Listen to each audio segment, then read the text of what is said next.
Hello दोस्तों, स्वागत है आपका इस यूट्यूब चैनल एआर लर्निंग में, जहां मैं लेकर आया हूं आज स्कूल बैच का लेक्चर नंबर 9।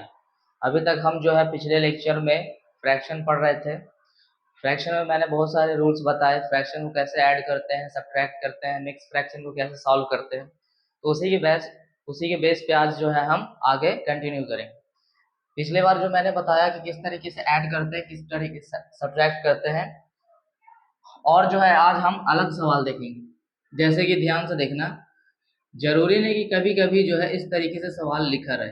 जैसे कि मैंने इससे पहले वाले लेक्चर में बताया था कि इस तरीके के सवाल को हम कैसे ऐड करेंगे, ये तो मैंने उस टाइम बताया। अगर मान लो कि सवाल की जगह पे थोड़ा सा चेंज किया रहता है कि फ्रैक्शन को हम इस तरीके से लिख देते हैं, ये तो हमने सॉल्व कर लिया। अगर सवाल इस तरीके से रहे तो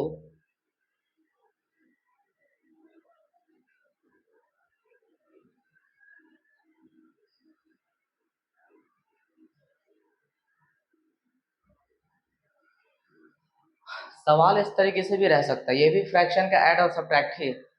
तो जरूरी नहीं है कि सवाल पूरा इस तरीके से दिया रहे, यानी कि फ्रैक्शन का जो स्ट्रक्चर है कुछ इस तरीके से दिया रहे, सवाल इस तरीके से भी दिया रह सकता है। तो हमें क्या करना है, तो सबसे पहले ध्यान से देखना। कुछ लोग इसको बिल्कुल अलग तरीके से बनाएंगे, मैं बिल्कुल अलग तरीके से बताऊंगा। जिस जिस तरीके से बन सकता है उस तरीके से हम इसको बनाएंगे। ध्यान से देखना करना क्या है। जैसे कि ये भी एक फ्रैक्शन है, बट इसके नीचे कुछ नहीं, यानी कि 1 है। और ये जो है, ये जो हमें दिख रहा है 5, ये जो 1 है, ये 9 है, ये न्यूमरेटर्स है, क्योंकि डिनोमिनेटर में 1 होने के कारण जो है नीचे 1 नहीं लिखा गया। तो कुछ लोग क्या होते हैं कि इसको इस तरीके से सॉल्व करते हैं।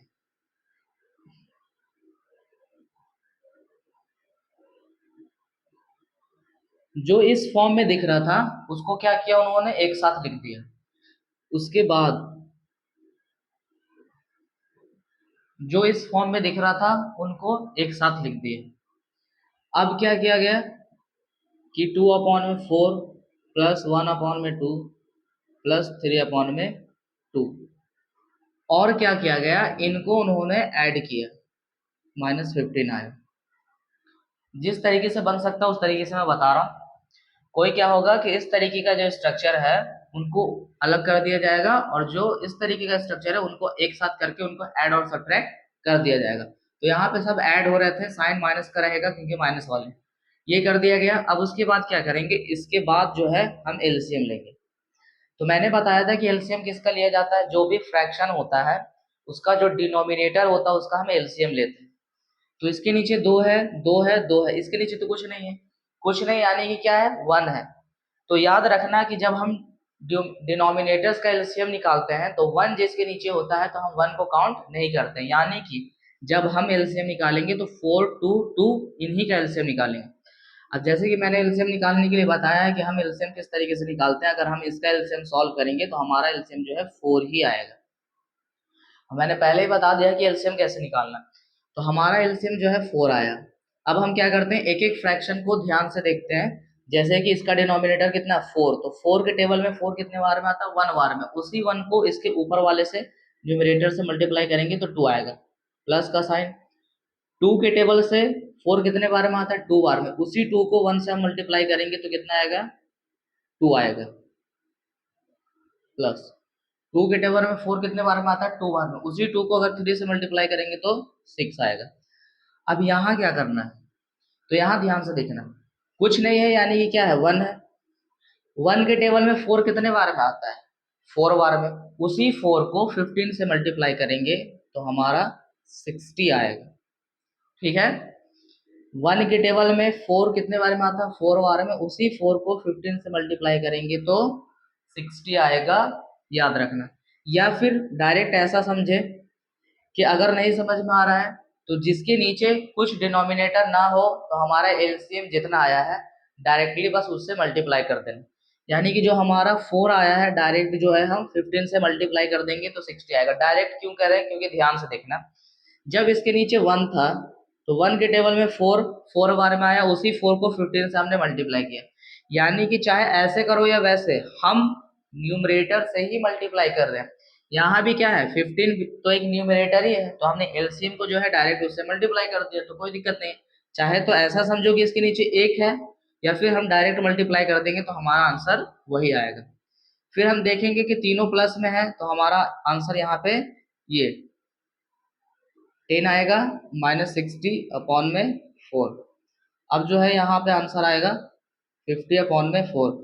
मैंने बताया था कि जो भी आंसर हमारा फ्रैक्शन में आता है उसको हम मिनिमाइज करते हैं, यानी कि 2 के टेबल में 4 4 बार, ये 2 बार में आता है, और 2 के टेबल में 50 25 बार में आता है। उसके बाद हमारा आंसर आ जाएगा 25/2। फिर मैंने क्या बताया था कि इसको मिक्स फ्रैक्शन में भी बदल सकते हैं, तो मिक्स फ्रैक्शन में कैसे बदलेंगे, जैसे कि ये क्या है 25/2, तो इसका मतलब क्या होता है 2 डिवाइडेड बाई ये 25 डिवाइडेड बाई 2, तो ये एक बार में आएगा। उसके बाद हमने 5 दिया, 2 बार में 4 1। अब इसके आगे हम डिवाइड नहीं देंगे, तो ये कहाँ लिखाता है बीच में, तो -12। ये कहाँ होता है ऊपर, तो ये इसको हमने ऊपर लिखा, और ये कहाँ लिखाता है डिनोमिनेटर, तो ये 2। यही हमारा आंसर है। तो जरूरी नहीं है कि इस स्ट्रक्चर में दिया रहेगा, इस स्ट्रक्चर में भी हम इसका आंसर निकाल सकते हैं, तो कोई दिक्कत नहीं है। कुछ लोग इस तरीके से करते हैं। अब मैं बताऊंगा कि और किस तरीके से करते हैं। जैसे कि मान लो कि उन्होंने क्या किया, पहले इस तरीके के स्ट्रक्चर को सॉल्व कर दिया एक साथ, फिर इस तरीके से सॉल्व कर दिया। अब और भी तरीके हैं जो हम उसको सॉल्व कर सकते हैं, जैसे कि ध्यान से देखना,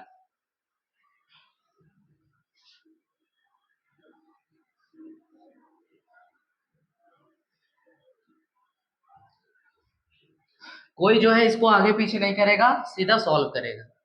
तो हमें क्या करना, सबसे पहले एलसीएम लेना है। इसके नीचे कुछ नहीं है 1 है, इसके नीचे कुछ नहीं है 1 है, इसके नीचे कुछ नहीं है 1 है। तो जिसके नीचे 1 होता है, यानी कि जिसका डिनोमिनेटर 1 होता है, हम एलसीएम में काउंट नहीं करते, यानी कि उनका एलसीएम नहीं निकालते। तो जिसके नीचे डिनोमिनेटर 1 को छोड़ के होता है कोई और नंबर, तो हम उसका एलसीएम निकाल देते हैं, जैसे कि 4 2 और 2। तो अभी मैंने बताया कि 4 2 और 2 का एलसीएम कितना आएगा, 4 आएगा। ठीक है, तो यहाँ पे 4 आएगा। अब जिसके नीचे में डिनोमिनेटर है उसके बारे में, जैसे कि 4 है, तो 4 के टेबल में 4 कितने बार में आता है, 1 बार में, उसी 1 को 2 से मल्टीप्लाई कर देंगे तो 2 आएगा। माइनस, मैंने ये बताया जिसके नीचे डिनोमिनेटर दिखे ही ना, हर का मान दिखे ही ना, एलसीएम की वैल्यू जो आई है उसको डायरेक्ट मल्टीप्लाई कर दो। क्यों कर दो ये भी मैंने बताया है, क्योंकि किसी भी हाल से करो, अगर मान लेते हैं कि इसके नीचे 1 है, तो 1 के टेबल में 4 आएगा, 4 बार में, उसी 4 को हम 5 से करेंगे, न्यूमरेटर से ही मल्टीप्लाई होता है, तो चाहे ऐसे करो या वैसे करो, ये जो है न्यूमरेटर ही तो है, डिनोमिनेटर इसका 1 है, इसलिए तो नहीं लिखा हमने। तो एलसीएम की वैल्यू कितनी है 4, डायरेक्ट मल्टीप्लाई करो 5 से, तो ये आ जाएगा 20। फिर 2 के टेबल में 4 2 बार में आता है, तो 2 को 1 से करेंगे 2 आ जाएगा। 1 के नीचे कुछ नहीं, तो हम डायरेक्ट मल्टीप्लाई करेंगे -4, प्लस का साइन। 2 के टेबल में 4 2 बार में, तो हम 6 आएगा यहाँ पे। इसके नीचे कुछ नहीं है, डायरेक्ट एलसीएम से मल्टीप्लाई करेंगे 36। अब उसके बाद हमें क्या करना है हमें पता है, चाहे तो दो दो करके हम कंपेयर करके सॉल्व करें, या एक जैसे साइन वाले को एक साथ। 6 प्लस में है, 2 प्लस में है, और ये 2 प्लस में है, तो 6 2 8 और 2 10 हो गया। फिर माइनस वाले को एक साथ सॉल्व करो, तो 20 और 4 कितना होगा 24, और ये होगा 60, तो यहाँ पे 60 आएगा, नीचे में 4। हमारा आंसर कितना है -50/4। अब देखेंगे अगर कट रहा है तो काट देंगे। 2 का टेबल 2 बार में, 2 का टेबल 25 बार में, तो -25/2। अगर हम इसको मिक्स फ्रैक्शन में बदलना चाहें तो कैसे आएगा वो अभी मैंने बताया, तो ये हमारा आंसर होगा। चाहे तो वैसे करो या फिर वैसे, आंसर हमारा सेम आएगा। तो बस मेरे को बताने का मतलब यही था कि जरूरी नहीं कि यही स्ट्रक्चर हमें देखना है, इस स्ट्रक्चर में भी हमारा दिया रह सकता है। जैसे कि एक और चीज, सवाल इस तरीके से भी दिया रह सकता है।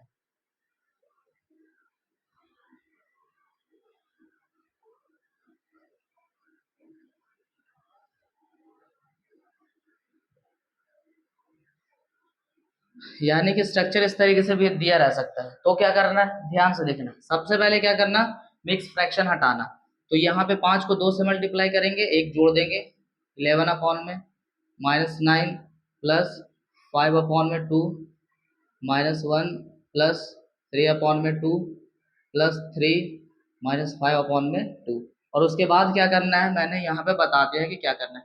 चाहे तो इन सब को एक साथ पहले कर दो कंपेयर, और फिर बाद में इनका करना, कोई दिक्कत नहीं है। ये हो गया।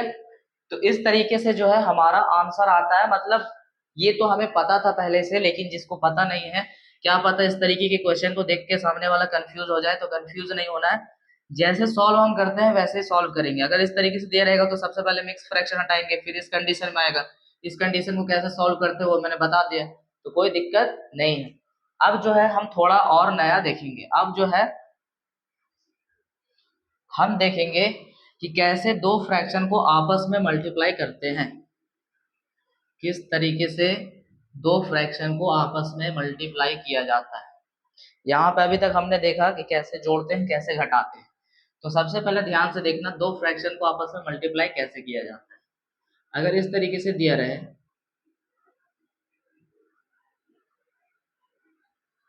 कोई बोले इसको मल्टीप्लाई करो, तो देखो समझाने के लिए सबसे पहले इस तरीके से समझाया जाता है कि न्यूमरेटर को न्यूमरेटर से और डिनोमिनेटर को डिनोमिनेटर से मल्टीप्लाई कर दो।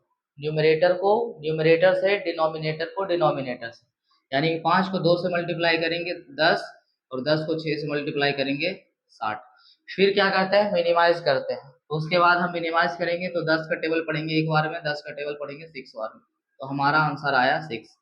एक तो ये भी सही है कि न्यूमरेटर को न्यूमरेटर से, डिनोमिनेटर को डिनोमिनेटर से। लेकिन जरूरी नहीं है कि हर बार दो ही फ्रैक्शन हो, 4 और 5 भी हो सकता है। तो क्या हम बार बार इतना लंबा मल्टीप्लाई करेंगे और लास्ट में काटेंगे, समझ में नहीं आएगा कि किस नंबर से कट रहा है। यहाँ पे तो छोटे छोटे नंबर से तो हमें समझ में आ गया कि 10 के टेबल में कटेगा। लेकिन एक और तरीका है जो हम और भी आसानी से कर सकते हैं, जैसे कि इसी सवाल को यहाँ पे लिखा हुआ है 5/10 मल्टीप्लाई 2/6। अब क्या होगा, जैसे कि मैंने बताया था, हम इसको मिनिमाइज भी कर सकते हैं। यानी कि एक नंबर सिलेक्ट करना है और उस नंबर से किसी भी फ्रैक्शन का, अब ध्यान से देखना, इन दोनों में से किसी भी फ्रैक्शन का एक न्यूमरेटर और एक डिनोमिनेटर कटना चाहिए।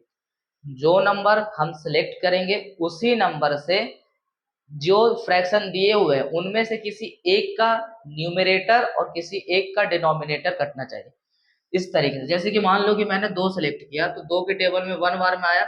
अब 2 के टेबल से 3 भी कट रहा है, 10 भी कट रहा है, तुम्हारा मन कोई दिक्कत नहीं, तो मैंने यहाँ पे 5 काट दिया। अब कोई बंदा क्या होगा कि 2 के टेबल से वो 6 को भी काटेगा, तो ये गलती मत करना वरना पूरा सवाल गलत हो जाएगा।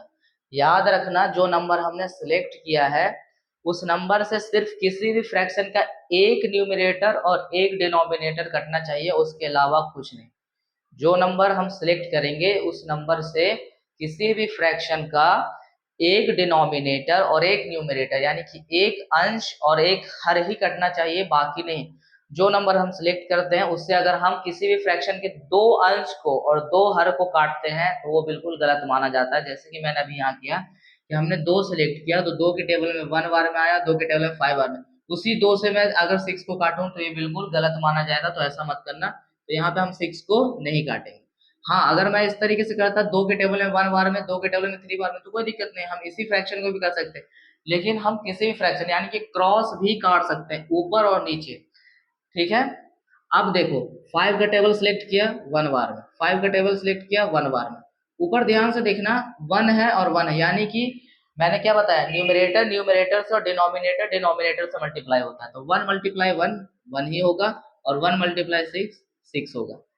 ये हो गया आंसर, इस तरीके से आया। कोई क्या होता है, जैसे कि देखना इसी में इस तरीके की गलती करता है, 2/6, 2 के टेबल में 5 बार में, 2 के टेबल में 3 बार में, ये बिल्कुल गलत है, ऐसा कभी मत करना। क्योंकि जो नंबर हम सिलेक्ट करेंगे उस नंबर से सिर्फ डिनोमिनेटर्स को काट दें तो ये बिल्कुल गलत है, और उससे सिर्फ न्यूमरेटर्स को काट दें ये भी गलत है। यानी कि जो नंबर हम सिलेक्ट करते हैं उससे कोई एक डिनोमिनेटर और कोई एक न्यूमरेटर कटना है। सिर्फ अंश को काटने से काम नहीं चलेगा, सिर्फ हर को काटने से काम नहीं चलेगा, आंसर जो है बिल्कुल गलत हो जाएगा। तो इस तरीके से सॉल्व मत करना, ये बिल्कुल ही गलत हो जाएगा, आंसर कभी भी करेक्ट नहीं आएगा। हमें क्या करना है, क्रॉस हम काट सकते हैं, जैसे कि इस तरीके से ऊपर नीचे, लेकिन हम ऊपर ही ऊपर नीचे ही नीचे नहीं काट सकते। हाँ, ऊपर से ऊपर हम मल्टीप्लाई करते हैं, नीचे से नीचे मल्टीप्लाई करते हैं, लेकिन काटने के समय हम ऊपर नीचे जाते हैं। चाहे तो ये नीचे होगा ये ऊपर हो सकता है, चाहे ये नीचे ये ऊपर हो सकता है, लेकिन सामने सामने कभी भी नहीं काट सकते हैं, सामने सामने सिर्फ मल्टीप्लाई होगा, ठीक है। अब जैसे कि एक और दिया रहा है इस तरीके से,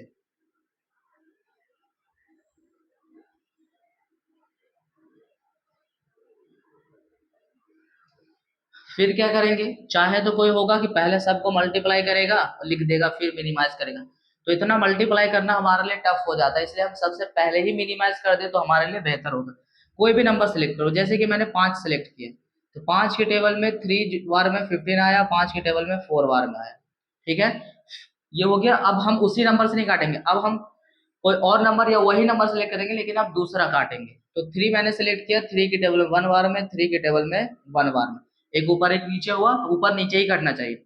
फिर हमने क्या देखा कि 2 का टेबल में 4 2 बार में आ रहा है, 2 के टेबल में 10 5 बार में आ रहा है, ये हुआ। फिर 2 के टेबल में 1 बार में, 2 के टेबल में 3 बार में। फिर हमने देखा कि 3 के टेबल में 1 बार में, 3 के टेबल में 3 बार में। और कुछ, तो और कुछ ऐसा नहीं। ऊपर अब ध्यान से देखो, यहाँ पे 1 है, 5 है, 1 है, यानी कि न्यूमरेटर को न्यूमरेटर से और डिनोमिनेटर को डिनोमिनेटर से। 1 मल्टीप्लाई 5 मल्टीप्लाई 1 5 होगा, 3 मल्टीप्लाई 1 मल्टीप्लाई 1 3 होगा। यही हमारा आंसर हो जाएगा, और इसको मिनिमाइज नहीं कर सकते।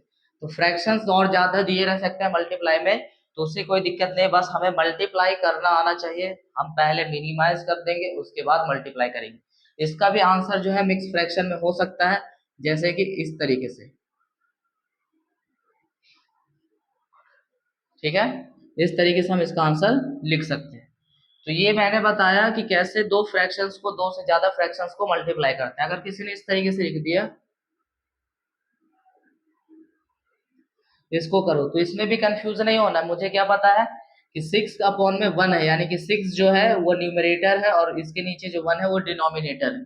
हम उसी तरीके से करेंगे। 3 सेलेक्ट किया हमने, तो 3 के टेबल में 3 बार में, 3 के टेबल में 2 बार में, ये हो गया। फिर हमने 3 सेलेक्ट किया 1 बार में, 3 सेलेक्ट किया 1 बार में, तो यहाँ पे हमारा आंसर 2 आया। क्यों? क्योंकि नीचे में हम 1 नहीं लिखते। तो जरूरी नहीं कि इसके नीचे कुछ दिया रहे, अगर इस तरीके से भी दिया रहे तो हम समझ जाना कि वो न्यूमरेटर है, वो डिनोमिनेटर नहीं है। इसी मल्टीप्लाई को मिक्स फ्रैक्शन में भी करके दिया रह सकता है, जैसे कि मिक्स फ्रैक्शन में इस तरीके से।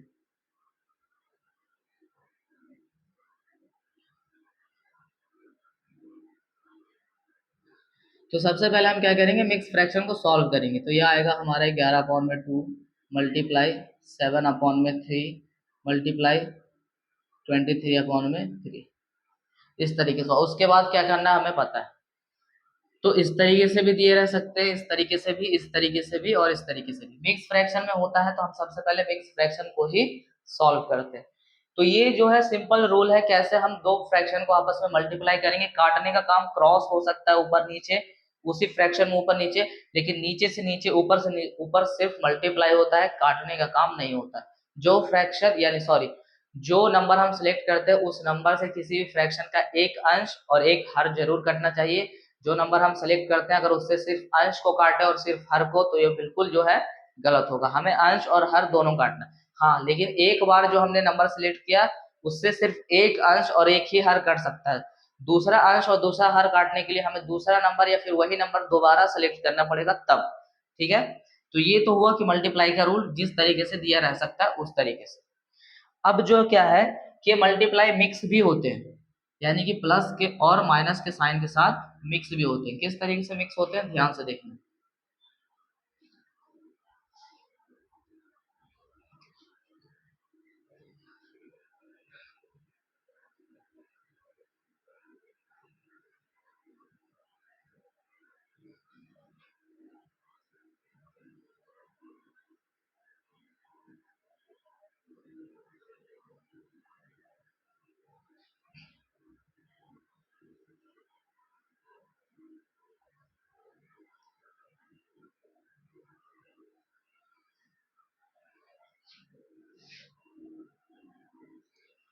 अगर इस तरीके से दिया रहे तो क्या करेंगे, तो सबसे पहले ध्यान से देखना।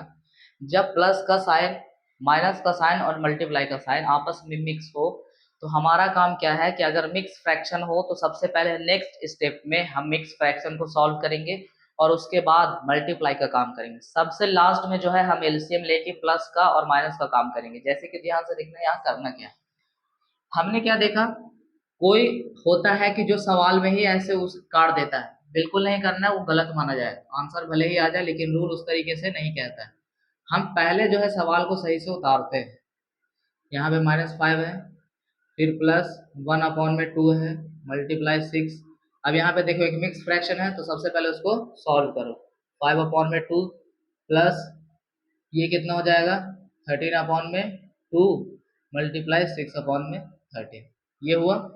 हमने मिक्स फ्रैक्शन भी सॉल्व कर दिया, सवाल को भी लिख दिया। अब हम करेंगे क्या, अब सबसे पहले मल्टीप्लाई का काम करेंगे। तो हमने क्या किया कि एक नंबर सेलेक्ट किया 3 के टेबल में 1 बार में, 3 के टेबल में 5 बार में।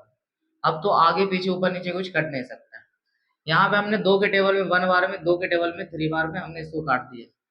13 के टेबल को हमने सेलेक्ट किया 1 बार में, 1 बार में। 2 के टेबल को सिलेक्ट किया 1 बार में, 3 बार में। यहाँ पे आया।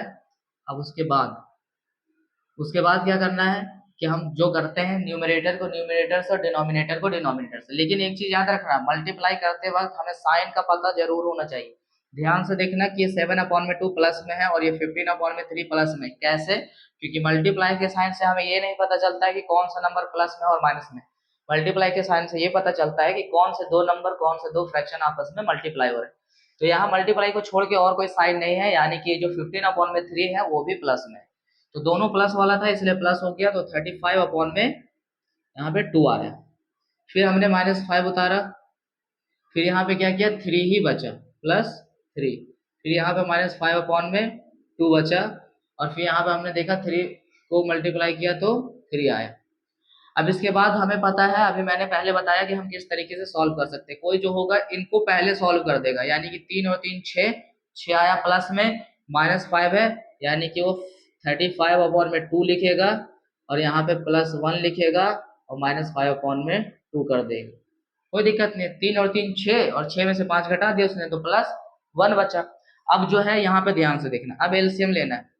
तो एक चीज बता दूं, जब कभी भी हम एलसीएम ले रहे हैं और हमें सिर्फ, क्योंकि देखो एलसीएम हम किसका लेंगे, इस 2 का और इस 2 का, इसके नीचे तो 1 है तो एलसीएम में तो उसको काउंट नहीं करते हैं। जब डिनोमिनेटर्स में सिर्फ एक जैसे नंबर दिख रहे हो और उन नंबर का हमें एलसीएम लेना है तो अलग से कुछ करने की जरूरत नहीं है, वही एलसीएम माना जाएगा। जैसे कि डिनोमिनेटर में क्या है, सिर्फ 2 दिख रहा है और हमें एलसीएम भी सिर्फ उन्हीं दोनों का लेना है, या फिर 5 बार भी 2 दिखे तो उन्हीं का लेना है। तो ज्यादा मेहनत करने की जरूरत नहीं, एलसीएम वही आता है। जिसकी 2 और 2 का एलसीएम वही आएगा। नीचे 3 और 3 दिखता तो एलसीएम वही होता। अगर नीचे 10 बार भी 2 दिखता है तो एलसीएम वही आता। कैसे आएगा ध्यान से देखना। 2 और 2 का हमने एलसीएम लिया, हम क्या करेंगे 2 ही सिलेक्ट करेंगे, 1 बार में 1 बार में। हम जिस चीज को सिलेक्ट करते हैं उससे मल्टीप्लाई करते हैं तो 2, और तो कुछ हमने सिलेक्ट नहीं किया, नीचे 1 है तो और सिलेक्ट करेंगे नहीं, तो यही ना एलसीएम कहलाएगा। तो उसी तरीके से ध्यान से देखना, जो चीज हम डिनोमिनेटर में देखते हैं और वो बिल्कुल सेम होता है तो एलसीएम अलग से कुछ करने की जरूरत नहीं है, वही एलसीएम कहलाता है। तो यहाँ पे एलसीएम क्या आएगा 2, और उनके न्यूमरेटर्स में भी कोई चीज नहीं होता, यानी कि वो जो जैसे दिख रहा है वैसे उतार देना 35। लेकिन यहाँ तो चेंज होगा, क्योंकि यहाँ इसके नीचे तो 2 नहीं था। तो मैंने अभी क्या बताया, जिसके जो इस स्ट्रक्चर का है होता है, जिसके नीचे डिनोमिनेटर नहीं होता है, उसको हम क्या करते हैं एलसीएम की वैल्यू से डायरेक्ट मल्टीप्लाई करते हैं, कोई फर्क नहीं पड़ेगा। तो यहाँ पे हमने 2 लिखा और यहाँ पे हमने 5 लिखा। तो 35 और 2 कितना हो गया 37, यानी कि 37, और -5 नीचे में हमने 2 लिखा। हमारा आंसर आ गया 32/2। हमारा आंसर कितना आया 32/2। और अभी हमें क्या करना है, मिनिमाइज करना है। तो मिनिमाइज कैसे करते हैं, तो 2 का टेबल अगर हम सिलेक्ट करेंगे तो 1 बार में, 2 का टेबल अगर हम सिलेक्ट करेंगे तो 16 बार में। तो हमारा आंसर आएगा 16। ये कैसे किया तो मैंने बताया है। अगर तुम्हें इतना समझ में नहीं आ रहा है कि कौन सा किसके टेबल में आता है, तो मैंने क्या बताया था, डिवाइड देकर देख लेना कितने बार में आता है। जो हमारा क्वोशिएंट होता है, भागफल होता है, उतने ही बार में कोई नंबर आता है। तो मैंने 2 से डिवाइड करके देखा तो 32 जो है 16 बार में आया, तो हमने काट दिया। ये हुआ। तो यहाँ पे सबसे पहले हमने क्या किया, मिक्स फ्रैक्शन हटाया, फिर मल्टीप्लाई किया। उसके बाद इस तरीके को कैसे सॉल्व करते हैं, चाहे तो हम डायरेक्ट एलसीएम ले लें या फिर इनको पहले सॉल्व कर दो, कोई दिक्कत नहीं। फिर मैंने क्या बताया, अगर डिनोमिनेटर में सेम नंबर दिखे और उनका एलसीएम लेना है तो अलग से कुछ करने की जरूरत नहीं है, एलसीएम वही होता है, उनके न्यूमिनेटर्स में भी कोई चेंज नहीं होता है। 35 इसके नीचे कुछ नहीं था इसलिए एलसीएम की वैल्यू से डायरेक्ट मल्टीप्लाई किया, और ये 5 का 5 रह गया। 35 और 2 कितने हुए 37, 37 में से फिर हमने 5 घटा दिया तो 32, 200। जैसे कि एक तरीके से और समझना है, अगर इस तरीके से दिया रहे, कोई बोले इसको सॉल्व करो, ध्यान से देखना, ये कितना होगा 16/3 और ये कितना होगा 7/3। अब हमें क्या पता, बिना एलसीएम में ये सॉल्व नहीं करेंगे, लेकिन ध्यान से देखो दोनों के नीचे क्या है 3 है, उन्हीं का तो एलसीएम लेना है। तो ज्यादा मेहनत करने की जरूरत नहीं है, एलसीएम भी कितना आएगा 3 ही आएगा। और न्यूमरेटर में भी कोई चेंज नहीं होता है, यानी कि 16 माइनस 7, तो यहाँ पे आएगा 9/3, आंसर आ जाएगा 3। हो गया, हमें ज़्यादा मेहनत करने की ज़रूरत नहीं है, क्योंकि जो डिनोमिनेटर में सेम नंबर होते हैं वही उनका एलसीएम होता है, और उनके न्यूमरेटर में भी कोई चेंज नहीं होता। क्यों नहीं होता, ध्यान से देखो। 3 के टेबल में 3 कितने बार में आता है? एक। उसी एक को 16 से मल्टीप्लाई करेंगे तो 16 ही तो आएगा। 3 के टेबल में 3 कितने बार में आता है? एक बार में। उसी एक को 7 से मल्टीप्लाई करेंगे, 7। बात तो वही आना है। तो इसीलिए याद रखना आज के बाद, जब कभी भी, तो उसको हम डायरेक्ट भी सॉल्व कर सकते हैं। डायरेक्ट का मतलब क्या? अगर किसी ने पूछ दिया कि बिना एलसीएम निकाले बताओ, बिना एलसीएम निकाले बता, या फिर अगर इसने किसी ने नहीं बोला, बोला जल्दी से बता इसका आंसर क्या होगा, तो हमें पता क्या है कि जब डिनोमिनेटर सेम होते हैं तो उनका एलसीएम वही आता है और उनके न्यूमरेटर में कोई चेंज नहीं होता है। तो 3 और 3 का एलसीएम कितना होगा? 3। नीचे 3 ही होगा, तो ऊपर से ऊपर डायरेक्ट घटा दो, 50 में से 40 जाएगा, कितना बचेगा? 10। 10/3। सोच कर देख कर हम डायरेक्ट आंसर बता सकते हैं। एलसीएम लेके देख लो, वही आएगा। किसी ने क्या बोला? 7/6 प्लस 11/6 जोड़ो। ध्यान से देखो, नीचे कितना है? 6 और 6, एलसीएम भी उन्हीं का लेना है। एलसीएम भी कितना आएगा? 6। तो जब न्यूमरेटर में तो कोई चेंज होता नहीं, तो ऊपर ही ऊपर जोड़ दो, नीचे तो एलसीएम ही होगा। 7 और 11 कितना होगा? 18। नीचे वही चीज होगी, आंसर आ जाएगा 3। किसी ने बोला इस तरीके से?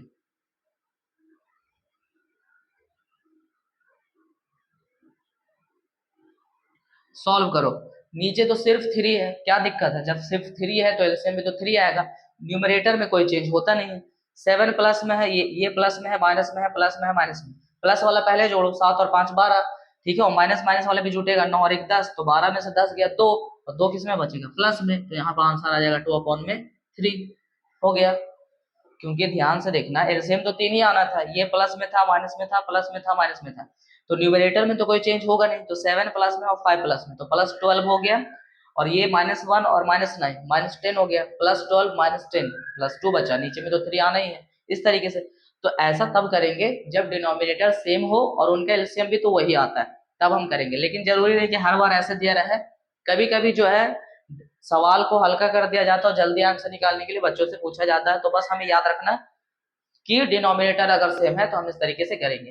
तो ये हमारा कुछ नया टाइप का सवाल हो गया। मैंने क्या बताया कि इसको कैसे सॉल्व करना है।